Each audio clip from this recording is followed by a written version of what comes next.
So the general is that we don't only provide them with the equipment or tools to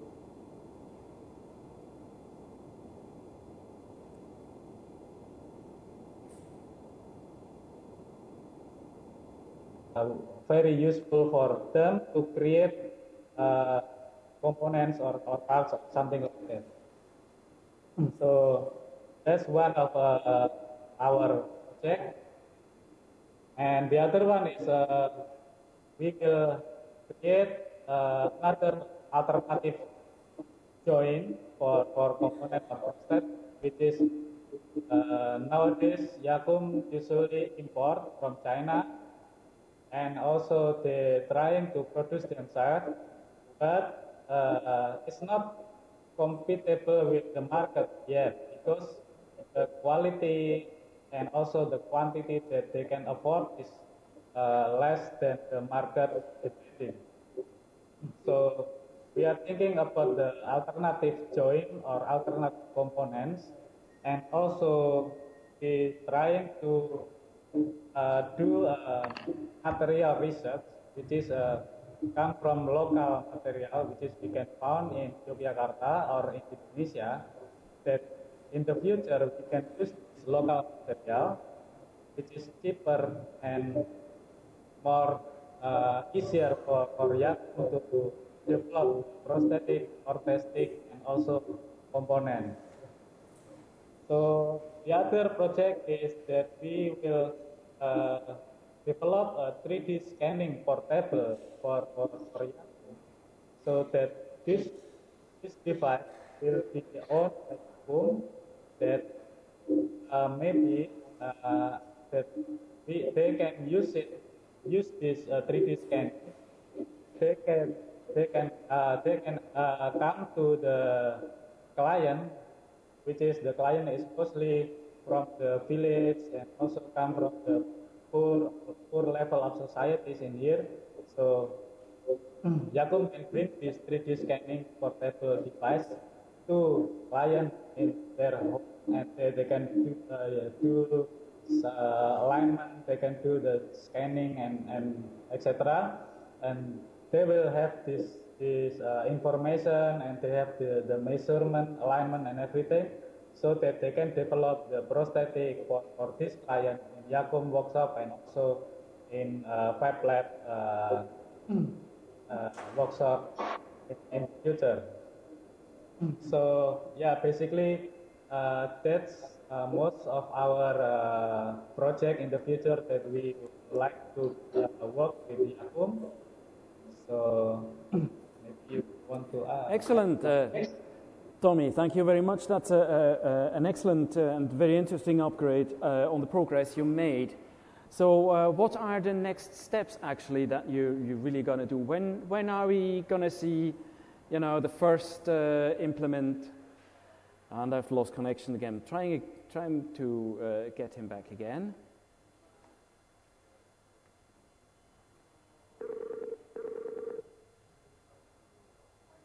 Hi, Tommy. Hello. So my question is, when are we finally going to see the first prosthetic implement that you have produced down there in Yogyakarta? What's your estimate? Okay. And now we're still in progress to do some research about the condition in here, what they need, and what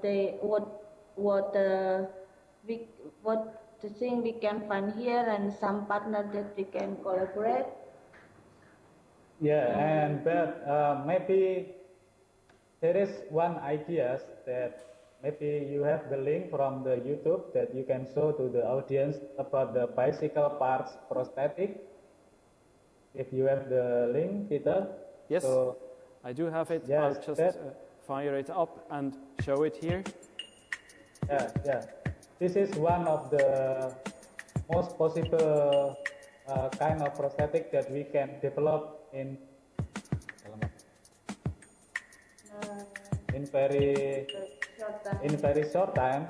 But we plan, after the research of material, research of parts and everything, we plan to have one of the developed prosthetic which is cheapest prosthetic, maybe in the beginning of 2010.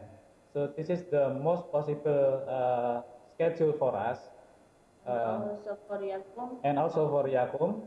But for the bicycle parts type of prosthetic, this is the most possible kind of prosthetic that we can develop in a very short time, because we have all the bicycle components in here, and we have like second-hand bicycle and parts and components.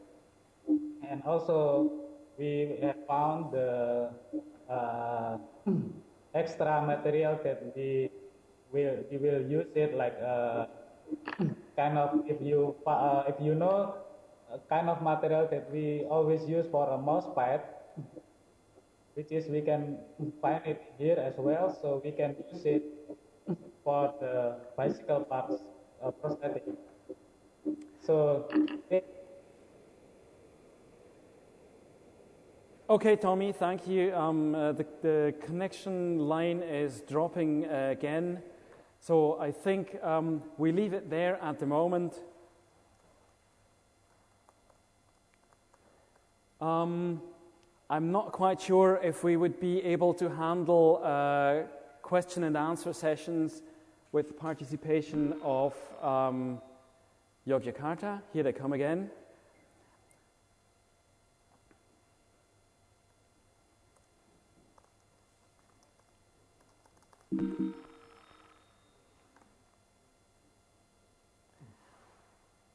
hello. Hello, Tommy. I guess the connection is that shaky at the moment that I suggest to wrap it up at this very moment.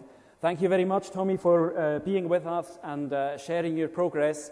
And I'm sure there will be another occasion in another month or two to get back to you and see what you have done with this bicycle prosthetic implement. Yes. Thank you very much, Tommy. It was a pleasure to have you here.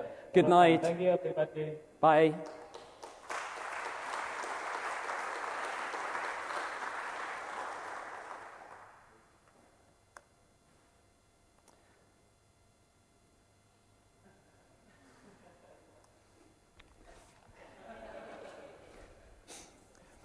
Okay, ladies and gentlemen, I think I'll wrap up my presentation right here. Does anybody of you has an urgent question that we would need to answer right now?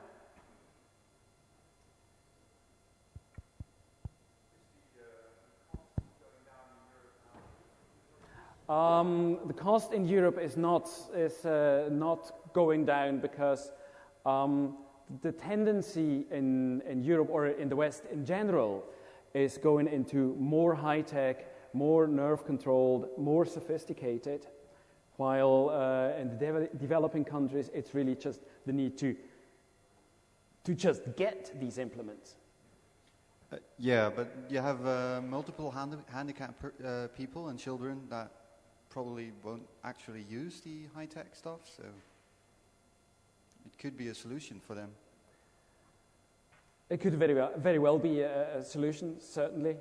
Well, healthcare is getting reductions on reductions on reductions on what they can invest for those people. This is an interesting point. So, yeah, we might want to pick that one up. More questions? Hi, you've talked about lower leg prosthetics, but is there any possibility of a €50 arm prosthetic? What is the difference in technology between the leg and the arm? We started with obviously with the lower leg implement because that's where most we've got the biggest number of patients. We would probably have to look into the arm and hand